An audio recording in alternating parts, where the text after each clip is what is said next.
Таны харж буй энэхүү хот монголчууд бидний хамгийн сайн мэддэг бас хамгийн муу мэддэг Шанхай хот.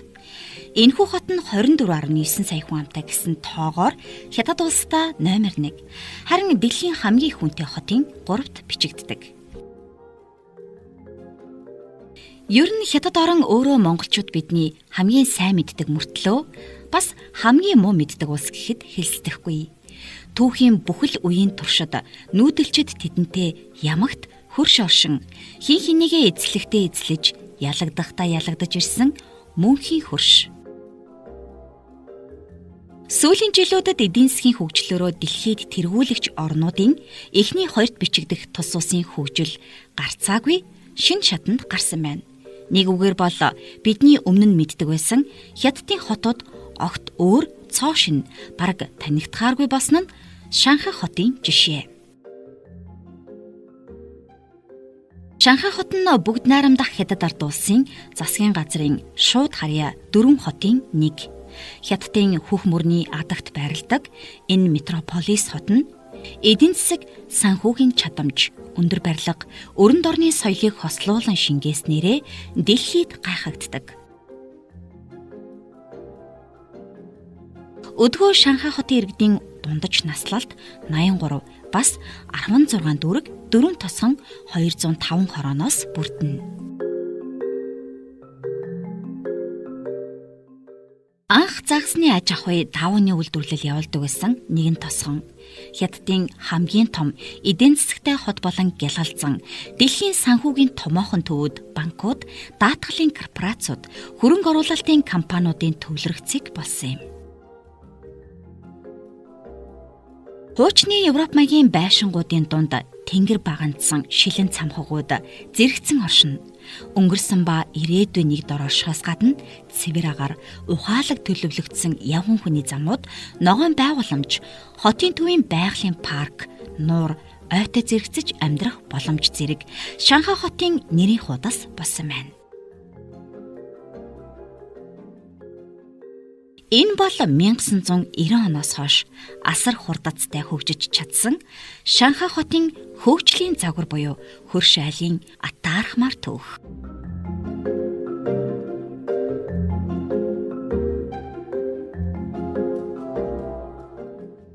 Арван 9-р зуунд өрнсөн хар тамхины 1-р дайнд Манж Чинг хүрэн Их Британд ялагдсанаар Нанжины гэрээ хийгдлээ.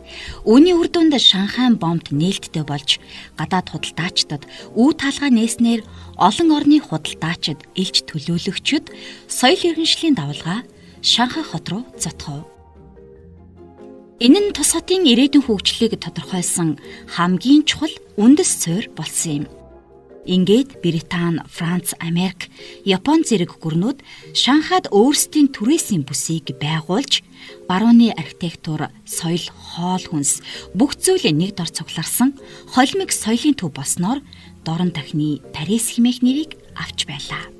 20 дугаар зууны эхээр Шанхай нь Азийн Нью-Йорк гэгдэх болж, орчин үеийн гудамж, автомашин, хэвлэлийн газар, банк, шөнийн гэрлүүд, дуурин театр, өндөр зэрэглэлийн ресторанууд, бомтын ажилчдын хөл хөдөлгөөн орсон. Гэвч энэ хөгжил тэгш хуваарлагдсангүй. Нэг талд баян хөрөнгөтнүүдийн тансаг ордон, нөгөө талд ядуусын суурин. Нэг гудамжинд симфон найрал хөгжим ихшиглэж, нөгөөтэй хар тамхи, гэмт хэргийн сүүдэр оршино. Гэвч энэ л хоёр туйлын зөрчил Шанхайг илүү хүчтэй, илүү амьд хот болгож байв.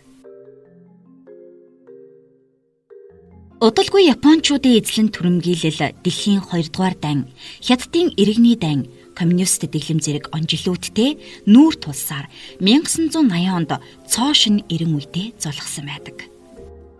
Шанхай хот нь Хятадын нийгэм эдийн засгийн амьдралд чухал үүрэгтэй хот явсан ч 1980-ад он гэхэд дэлхийн хэмжээнд өрсөлдөхүйц хот Хятадд хараахан байсангүй. Тэгэхээр дэлхийн хэмжээний мега хот байгуулах төлөвлөгөөтэйгээр 1984-онд Шанхай хотыг нээлттэй хөгжүүлэх шийдвэр төрийн зөвлөлөөс гаргасан түүхтэй.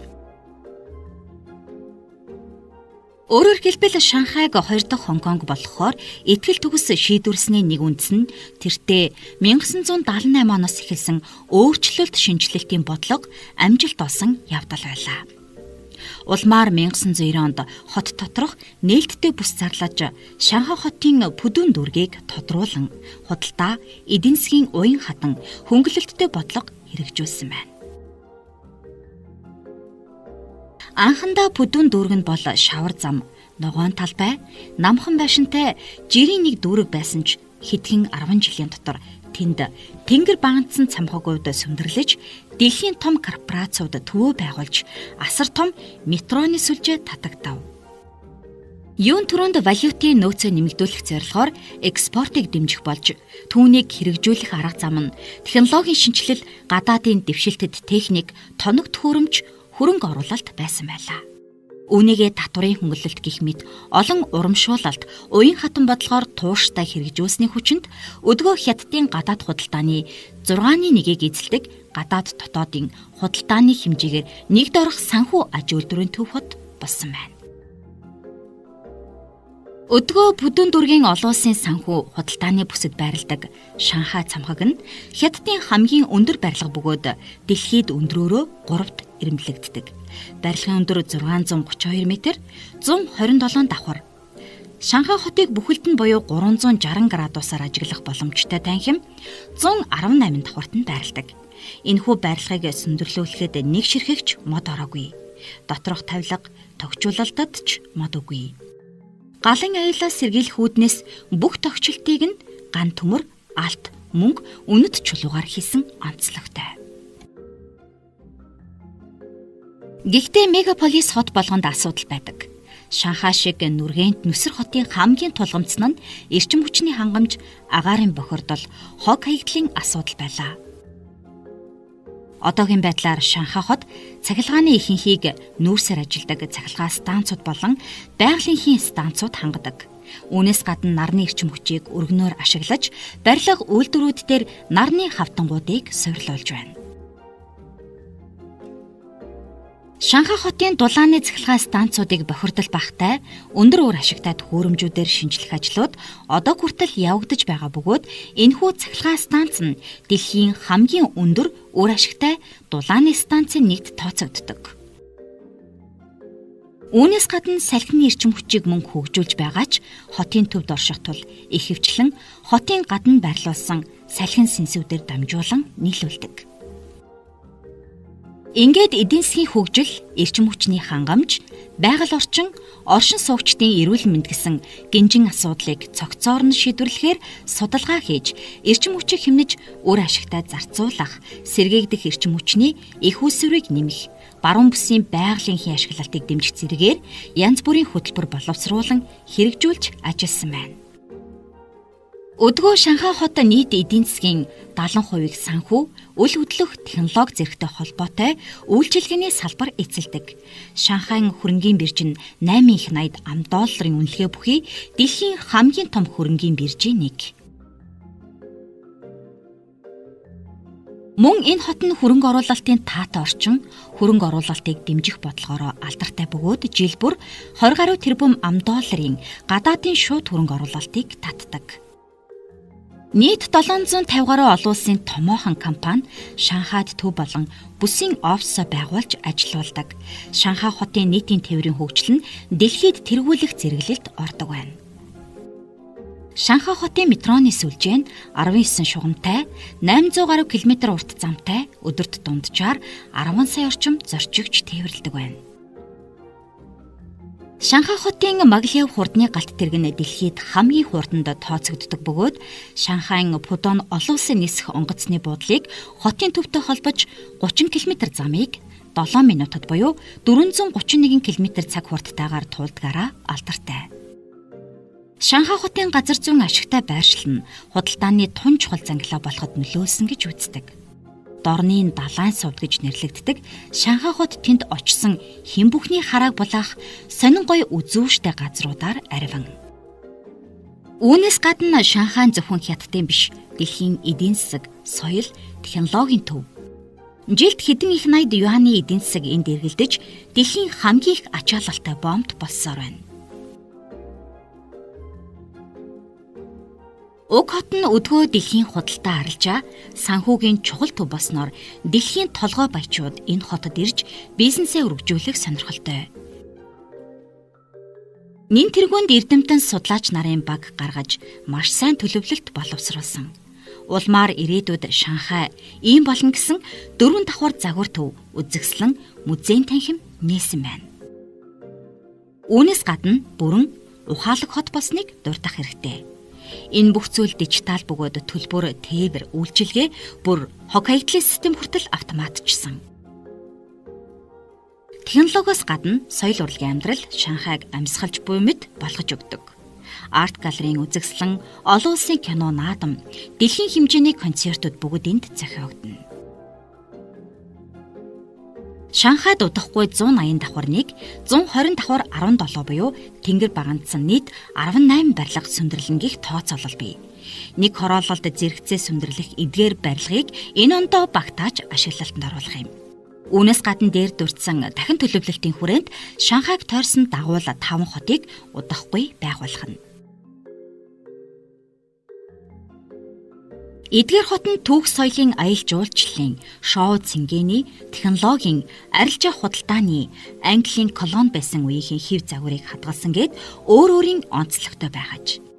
Ингээд 2025 онд Шанхай дэлхийн шилдэг хот болох зорилготой хүрэх юм. Өдгөө 6340 км² нутаг дэвсгэртэй 25 сая хүн амтай Шанхайд ойролцоогоор 4 сая автомашин хөдөлгөөнд оролцож байна. Тээврийн ачаалал, замын төвжрэл харьцангуй бага боловч ажил эхлэх болон тарах цагаар ачаалал нэмэгддэг байна. Харин зам дээрх дундаж саадлын хувьд оргил цагаар жолооч нар дунджаар 30-аас 60 минут илүү хугацаа зарцуулдаг гэх судалгаа бий. Үүнийг шийдэхин тулд шинэ машины тоог хянах, автомашины давхар замууд, метроны шугамуудын тоог нэмж дэлхийд хамгийн урт сүлжээг үүсгэх зэргээр ажилладаг байна. Үүнээс гадна Шанхай хот нь хүн төвтэй байгаль дээлтэй хот болох зорилго тавьж зөвхөн өндөр барилга, мөнгөний урсгал биш хүн төвтэй, тогтвортой хөгжлийн төлөө алхаж байна. Нарны эрчим хүч, цахилгаан тээвэр, ухаалаг эрчим хүчний сүлжээ, ногоон орон сууцны хорооллуудаа нэмэгдүүлж, дэлхийн шилдэг дижитал хот байгуулж, эдийн засаг, санхүү, худалдаа, тээвэр технологи, инновацийн олон улсын төв болж, цэнхэр харагтай нөлөө бүхий метрополис, экологийн хамгийн тансаг шийдэл бүхий орчин үеийн хот хэрэгэмд хүрэхээр цаг минутаа уралдсан бүтээн байгуулалт Шанхайд 24 цагаар өрнөж байна. Өөрөөр хэлбэл 2013 онд Бүгд найрамдах хятад ард улсын төрийн зөвлөл баталснаар дэлхийн томоохон хөрөнгө оруулагчдын анхаарлыг татсан бол өнөөдөр дэлхийд нөлөө бүхий орчин үеийн социалист метрополис хот болохыг зорж Шанхай 2035 хөгжлийн ерөнхий төлөвлөгөөг боловсруулсан. Уг төлөвлөгөөний 2035 он гэхэд Шанхай тогтвортой, ногоон, ухаалаг, шудраг хот болох стратегийг хэрэгжүүлж байна. Хүүхэд хөгшөд, ажилтан, жуулчин, хэн ч энэ хотод тухтай амьдрах орчинтой болох хэдийн зорилготой. Хятад хүн, Монгол хүн, ер нь ямар ч улсын хүн бүгд адилхан хүмүүс.